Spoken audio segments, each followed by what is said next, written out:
Live mula sa GMA Network Center, ito ang 24 Oras.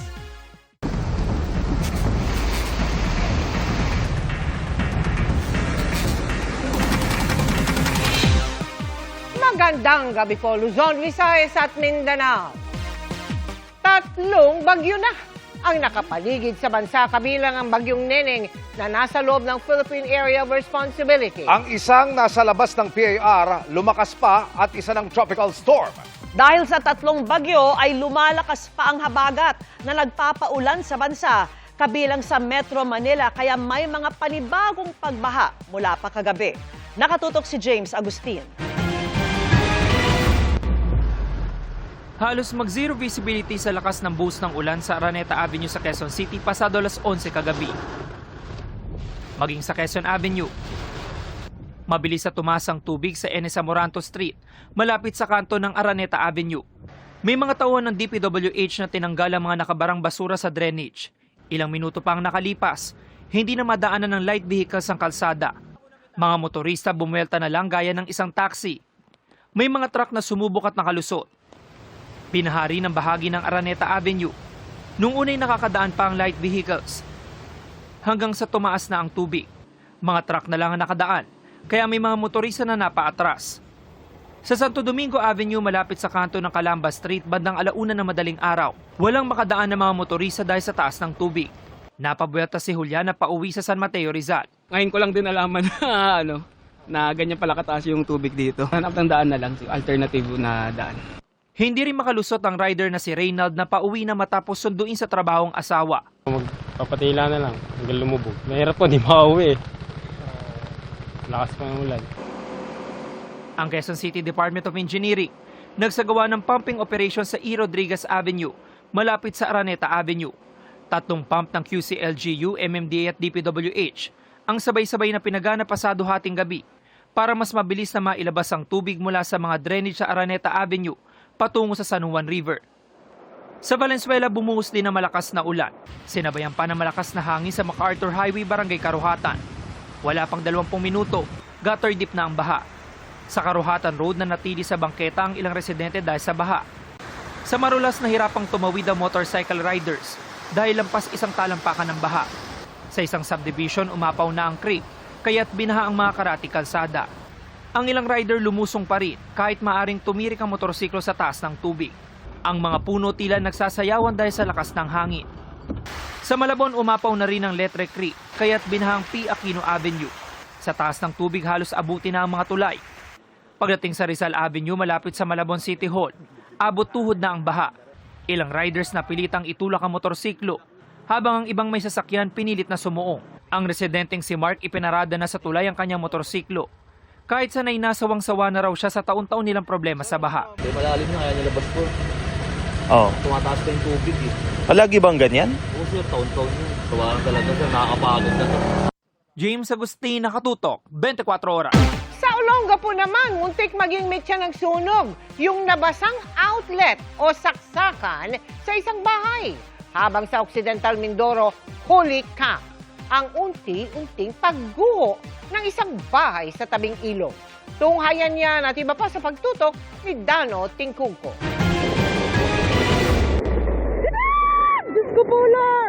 Napatili na lang sa panlulumo ang isang ginang habang unti-unting gumuguho ang lupang kinatitirikan ng bahay ng kanyang kaanak sa Occidental Mindoro. Maglag na nga po.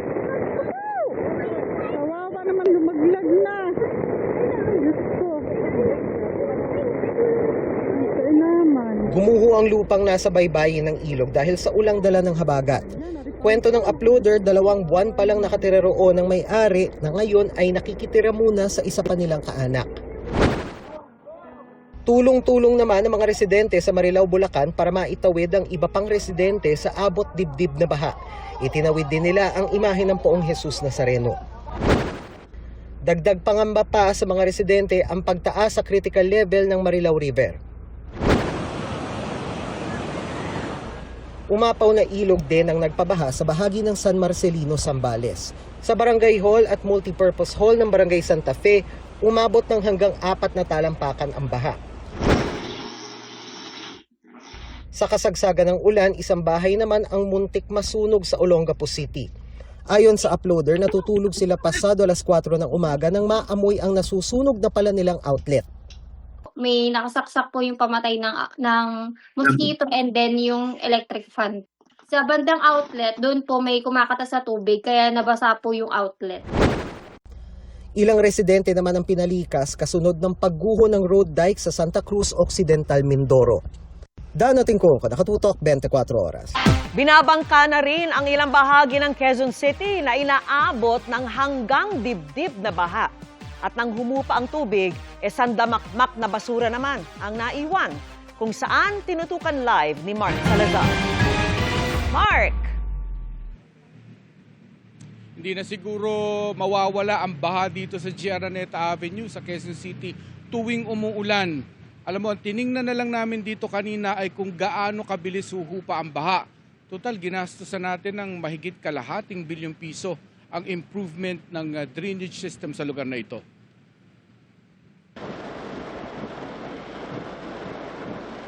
Bandang alas 10 ng umaga kanina, bumuhos ang napakalakas na ulan sa Quezon City. Sabi ng Pag-asa, nasa orange rainfall warning ang Metro Manila sa oras na iyon.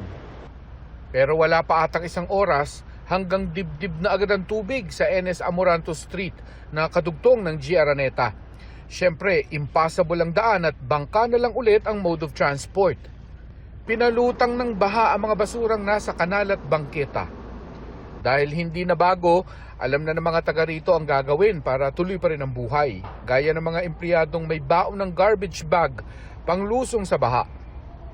Ito naman ang improvement ng G. Araneta. Wala rin isang oras ang baha, humupa na. Saka tumambad ang isa sa mga dahilan kung bakit bahain ang lugar na ito. Sandamakmak na basura. Nakita nyo yung obstruction na yan sa daluyan ng tubig baha. Yung basura na yan, yan ang isa sa tinukoy na dahilan kung bakit nagbabaha pa rin dito. Halimbawa sa G. Araneta Avenue sa Quezon City. Kung tutuusin, napakalaki ng absorptive capacity nitong creek na ito para sa floodwater. Pero syempre, kung ang daluyan naman ay may barang ganyang karaming basura, aapaw talaga ang tubig sa kalsada. Yan na yung nakikita natin sa balita. Ito'y hindi na problema ng infrastruktura. Ito'y problema ng behavior ng mga tao na sana raw ay magbago. Pagtila ng ulan, nagsagawa agad ng clean-up operation ng mga taga Skyway. Mapapakamot ulo ka sa mga inaahong basura. Bukod sa mga single-use plastic, meron pang malalaking tabla, maleta at sako-sakong balat ng bawang. Habang wala rin ulan, naghahabol ng pagpump ang MMDA mula sa bagong drainage system ng G. Araneta para itapon sa Main Creek. Palabas naman yan ng San Juan River.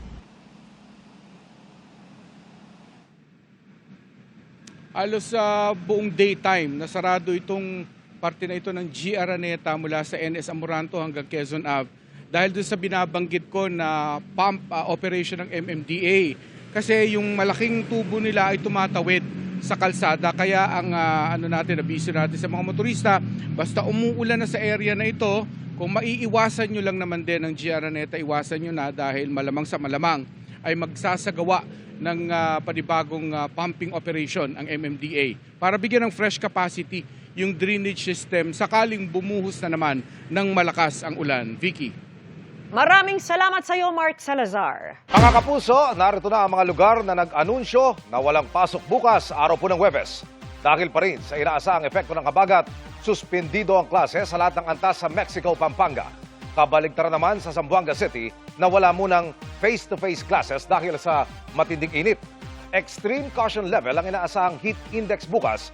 Base po yan sa datos ng Pag-asa. Habang mag-alternative learning muna mga estudyante, magpapatupad na rin daw ng campus-wide anti-dengue measures. Antabayanan ang karagdagang anunsyo ng mga lugar na magsususpindi ng pasok maya-maya lamang. 70 araw ng suspendido. Pero posibleng patawan pa ng maximum na parusang dismissal ang ama ng estudyanteng namaril sa Ateneo de Zamboanga University. Lumalabas sa investigasyon na naiwan niya ang mga baril niya sa sasakyan na naghatid sa shooter, kaya ito nakuha. Pero paano ito nakalusot? sa campus security. Nakatutok si June Veneracion. Isa sa mga tanong sa malagim na pamamaril ng isang 14 anyos na estudyante sa Ateneo de Zamboanga University. Paano niya naipasok ang ginamit ng mga baril? Gayong may security inspection papasok ng eskwelahan. Lumalabas na ang ginagawang security inspection sa pedestrian gate lamang para sa naglalakad papasok. Pero nakasasakyan pumasok ang batang shooter kaya di dumaan sa inspeksyon. So they have to review and they have to reformat their security measures. Sa investigasyon ng pulisya, inihatid siya papasok ng driver ng kanyang amang Customs Police Chief sa Port of Zamboanga. Naiwan daw ng ama ang kanyang mga baril sa loob ng sasakyan at pagbaba ng bata sa basement ng eskwelahan, dala na niya ang mga ito. Dapat dyan, equally responsible ang gun owner. Isa sa mga baril na ginamit ng minor de edad sa pamamaril, issued ng custom sa kanyang ama. Ang isa pang baril, personal na armas naman ito. Umiiyak at humingi umano ng pasensya ang ama ng shooter nang makausap ni Customs Commissioner Ariel Nepomuceno. Obvious naman na pabayaan niya yung baril niya. So titingnan natin kung ano yung maximum na pupwede. Kasi gross neglect talaga yan eh. Ang maximum doon, dismissible offense talaga yan. Base sa investigasyon ng PNP, hindi raw bababa sa 7 bala ang ipinutok ng shooter gamit ang .40 caliber at 9mm pistol ng kanyang ama. Ang pamamaril, tumagal lang daw ng 2 minuto. Ang grade 10 student na nasawi, 15 anyos lamang. Hindi pa masabi ng mga otoridad kung sadya siyang tinarget o nagkataon lang. May isa pang estudyanteng nadaplisan ng bala. Nagbaril naman sa sarili ang shooter. We're looking into the friends, we're looking into family, we're looking into his habits. And we're looking at the physical evidence like the firearms, paano ginamit. Ayon sa mga otoridad, may mga indikasyong na-impluensyahan ang junior high school shooter ng online gaming platform na Roblox. Sa mga chat group umano ng platform, nangyayari ang mga pagpaplano ng karahasan. Parang na-radicalize talaga yung bata. The child, according to reports, was a very exceptional student. Number 1 in his class. So, never had behavioral problems. So, we are going to go through all of his gadgets para ma-ascertain namin na talagang ginamit niya yung Roblox para dito. Nakikipag-coordinate na ang PNP sa mga social media platform para i-take down ang mga video at litratong may kaugnayan sa pamamaril para hindi na kumalat pa. Umapila rin ang DILU sa Kongreso na magpasa ng batas na magbibigay ng mas mabigat na parusa sa mga gun owner kapag nagamit ng iba ang kanilang baril sa krimen. Andito po ang PNP. We will keep you safe. We will do everything. June Veneracion, Nakatutok, 24 Oras. Tuloy ang pag-alam ng mga otoridad sa ugat ng pamamaril sa Ateneo de Zamboanga University sa pag-asang hindi na maulit ang trahedyang kumitil sa buhay ng 2 menor de edad. Bukod dyan, ang malalim ding sugat na iniwan sa iba pang estudyante, guro at school personnel na sinisikap na tugunan ng mga psychosocial expert. At mula pa rin sa Zamboanga City, nakatutok live si John Consulta. John! Vicky, sinisimulan na ang psychosocial intervention para sa mga guro at estudyante na naipit sa school shooting na naganap sa loob ng Ateneo de Zamboanga kahapon. Patuloy ang pagdating ng mga nagtitirik ng kandila at nag-aali ng bulaklak sa harap ng gusali ng Ateneo de Zamboanga kung saan nangyari ang malagim na pamamaril. Mahirap maintindihan kung paano aabot ang isang 14 anyos lamang na bata sa pamamaril ng kanyang mga kaeskwela. Ang mga nasaksihan at narinig kahapon nakaukit na sa alaala ng mga estudyante at mga kalapit na residente. 2 putok lang ata yun. Yung umpisa? Umpisa. Tumatakbo sila palabas. Meron, wala nang sapatos, saka medyas-medyas ang tumatakbo dahil sobrang panic nila. Nakalimutan natin. Sa unang akala namin na mga classmate ko, simulated lang. Pero walang balis. noong umaga, biglaan naman yung nagtira. Natakot kami lahat, di namin alam anong gawin. Ang DSWD nagsasagawa na ng post-trauma informed care di lang para sa mga nasaktan, kundi maging sa buong komunidad ng paaralan. Maaring physically walang galos, walang injury, pero yung dala-dala nilang trauma, yun yung dapat nating subaybayan. Kaya nga sabi ko, lahat ng mga kabataan dito na nag-aaral sa Ateneo, pati yung mga pamilya, pati yung mga guro, nakikisimpatya kami sa kanila kasi lahat sila biktima. Ang napatay ng bata, 15 anyos lamang na grade 10 student. Humiling ng privacy ang kanyang nagluluksang pamilya at tumanggi munang magbigay ng panayam. Nakipagpulong naman si Education Secretary Sani Angara sa mga leader ng Ateneo de Zamboanga University para mapag-aralan ang mga dapat gawing aksyon para mapigilan ang karahasan sa mga eskwelahan. Ang malungkot dito, hindi natin akalain talaga na mangyayari dito sa estudyante dahil mataas po ang standing siya, number 1 siya. Parang valedictorian ho siya. So, tinatanong namin yung kanyang mga teacher, parang hindi naman siya problemado. Although nagbibiro siya minsan na galit siya sa kanyang mga kasama, parang akala ng mga kamag-anak niya, biro-biro lang ho.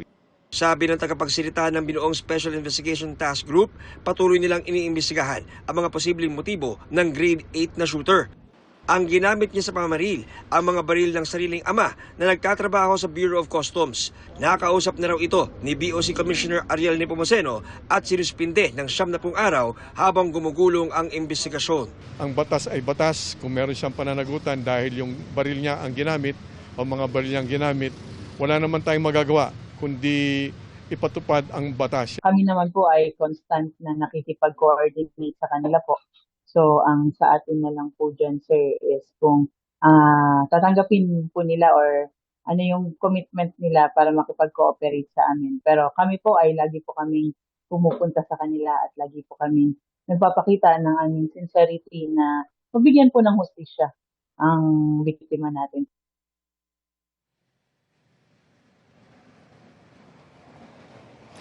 Vicky, base sa impormasyong ating nakuha ay nailibing na kaninang umaga ang grade 8 shooter. Samantala ay patuloy pa rin naman nagpapagaling ang ilang mga estudyante na nasaktan sa pamamaril. Samantala, Vicky, ay makasagawa daw ng parallel investigation ang NBI sa nangyaring insidente. Yan ang latest mula sa Zamboanga City. Balik sa iyo, Vicky. Maraming salamat sa iyo, John Consulta. Mga kapuso, umulan ng bato sa isang bahagi ng Maynila kagabi. Dahil yan sa rayot, sangkot ang ilang menor de edad. Nakatutok si Marisol Abduraman. Kasabay ng bahagyang pagtila ng ulan, ang pagsiklam ng gulo sa bahaging ito ng Blooming Street sa Sampaloc, Maynila kagabi. Ilang individual ang nagtatakbuhan at nagsisigawan sa gitna ng kalsada. Bumubusina ang mga motorista, pero sa sandaling yun, tila naging hari ng kalsada ang mga lalaki. Nakapayong ang ilan na nadulas pa, habang ang iba pa nagpaula ng bato. Hawak na ng pulisya ang nasabing video at sa investigasyon ng Manila Police District. Pawang mga menor de edad umano ang sangkot sa gulo. Grupo-grupo ito ng mga kabataan kung saan nga ito naman yung kalimitan na pinag-uugatan ng gulo. Pag may mga dalawang grupo na nandun sa lugar at nakikita sila, ito yung nangyayari. Buti na lang daw at may presensya ng pulisya kagabi, kaya agad na nagresponde sa gulo. Nailigtas ang 15 anyos at isang 16 anyos sa sangkot sa gulo. Nagtakbuhan naman ang iba pa. Wala namang nasaktan at wala rin tayong na-report ng mga nasirang kagamitan doon. Kaya i-turn over natin ito sa Barangay Council for Child Protection ng nasabing barangay. Kasabay ng paalala ng mga pulis sa mga magulang na bantayang maigi ang mga anak, may babala sila. Paalala natin sa mga magulang na bantayan po nila yung kanilang mga anak. Ipinapaalala natin sa ating mga kababayan na maaari pong managot yung kanilang mga magulang pag paulit-ulit na pong nai-involve yung kanilang mga anak sa iba't ibang mga insidente. Hindi basta-basta ang parusa kung nasangkot sa gulo ang menor de edad ng 4 na beses na. Kapag 15 to 17 years old, multang aabot sa 2,000 pesos at maaaring makulong ng 1 buwan. 3,000 pesos naman na multa at 3 buwang pagkakakulong naman kapag mga edad 13 hanggang 14 years old ang nasangkot. At pag mas bata sa 12 anyos, mas mabigat ang parusa. 5,000 po ang fine nito at 6 months po imprisonment. Pwede pong kulong at saka multa. Depende po ito sa pagpapasya ng hukuman. Marisol Abduraman, nakatuto, 24 oras. Abot sa 4 na talampakan ang mga pagbaha sa bahagi ng Hermosa sa Bataan. Pero ayon sa ilang residente, dekada ng bahain ang ilang barangay roon. Nakatutok live si Bon Aquino. Bon? Mel, 7 barangay ang binaha dito sa Hermosa, Bataan dahil sa malalakas na pag-ulan na dulot ng habagat. Pero ang bahang ito hindi na raw bago para sa mga residente dahil ilang dekada na nila itong problema. Aakalain mong nag-e-enjoy sa beach ang magkakaibigang ito na lumusong sa bahang hanggang bewang sa barangay Daungan, Hermosa, Bataan. Para kami nasa resort ma'am. Sarap kasi. Gaano ba kataas yung Gadibdib po. Kadibdib? Opo. So anong bibilin mo doon? Bibili po kami dito ng ulam. Ulam. Opo, sa palengke. Tapos pabalik sa kay baka. Dahil lalangoy na lang po namin. Tuloy naman ang hanap buhay ni Renz na bitbit ang mga isdang paninda na isinakay niya sa bangka. Mahirap po. Unang-una po, sumasakay po ng bangka. Malaki po tubig, mahirap. Kaya naman ang pagbabangka para maitawid ang mga residente, naging hanap buhay na ni Rainier. Medyo natatakot din po pag kami sakay dahil matindi po yung hagos doon sa sa may daan puro sa may Imbornal doon. Mula raw nang ipanganak ang mga nakausap naming senior citizen residents dito, baha na ang kanilang kalbaryo. O yung kumuha ng flood control, lahat na nangurakot sa uli nila, bigyan sa mabababa lugar. Ayun ang number 1 doon. Akawa, ala silang kabusugan eh. Magaganda na yung trabaho nila, sumusweldo buwan. Pati perang taong bayan ba naman, dapat pa nilang kunin. Mahirap. Mahirap yung panay bumaba. Di mo alam kung hindi ka nakakatulog. Panay, lalo na dito sa ilog dito. Malaki yung tubig. Pagkayari, malaki din dito. May mga relocation po yung ibang areas. Though meron naman din po mga programs po doon po sa Almacen River para po matulungan din po na hindi ganun kabilis yung paglaki ng tubig doon sa area. Naggawa po kasi ng parang improvise na daan pa ng water po doon sa river ng Almacen. 7 barangay ang pinahakabilang ng Almacen, Daungan, Pulo, A. Rivera, Bacong, Burgos at Mandama. Ang Hermosa po kasi is catch basin po talaga ng water from Pampanga and syempre po yung buong Bataan at saka po yung Zambales din and even po Bulacan. Ang nangyayari po talaga dahil kahit po sabihin po natin na subsided na po dun sa mga karatig na provinces po namin, nadudun pa rin po yung baha sa area po namin dahil nga ito yung nagiging catch basin ng tubig po ng mga nearest provinces po. Umabot sa 4 na talampakan ng baha sa barangay Almacen na hinatiran ng tulong ng lokal na pamahalaan.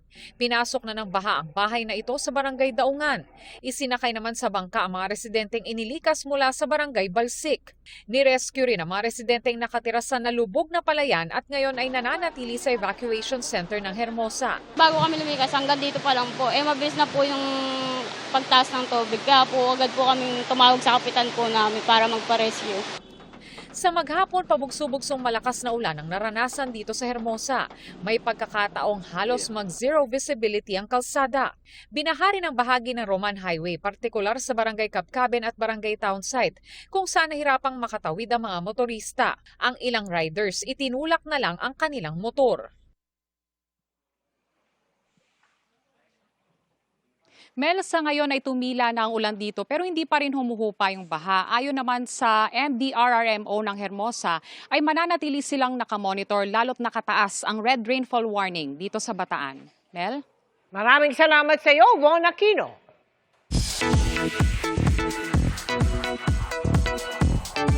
Good evening and happy Wednesday, chikahan mga kapuso. Nakisayaw at nakising-along ang mga dugong Pinoy sa Toronto, Canada kasama ang Sparkle Stars na tampok sa Taste of Manila event. Makichika kay Athena Imperial. First time ko sa ganitong klaseng aeroplano. Parang meron ko sariling kwarto talaga. Maraming netizens ang nag-like at comment sa post na ito ni Task Force Firewall star Miguel Tan Felix. Pwede nating ihiga yung kama. Sa pagpapakita niya ng saya at inner child sa first-time experience na ito on his recent trip to Canada. Pumunta si Miguel doon para sa Taste of Manila event sa Toronto. Tampok sa 2-day Pinoy celebration na ito ang pagkaing sariling atin at cultural traditions. Sabi ni Miguel, naging reunion daw para sa kanyang pamilya sa Canada ang okasyon. Sobrang saya ko rin dahil nakita ko sa audience yung mga pamilya ko na nandito rin sa Canada. Marami kasi akong kamag-anak dito sa Canada. So dumayo pa sila ng mga ilang oras para lang manood ng show. Sparkle Artists ang sagot sa lively entertainment ng Taste of Manila. Media partner naman ang GMA Pinoy TV. Di rin napigilan ng ating mga kababayan na sumayaw sumunod kay Rochelle Pangilinan. Nakita ko yung ngiti, yung sabay sa pagkanta at pagsayaw nyo sa mga performance namin. Maraming salamat. At makising along kina John Rex at Paul Salas. I'm just so happy. Nakikita ko na masaya sila and mas natutuwa ako mag-perform pag ganun yung nangyayari. So, thank you guys. Mas grabe yung naramdaman kong vibe and energy. Parang wala ako sa ibang bansa. Ando doon yung energy ng Pinoy. Game rin ang mga Pinoy na nakipagkulitan kay Shuvi Etrata. Hindi po kayo nakakapagod pasiyahin kasi sobrang supportive niyo at sobrang saya niyong. I see your smiling face, I see every energies, everything. Maraming salamat po sa pagsuporta sa amin. Athena Imperial updated sa Showbiz Happenings.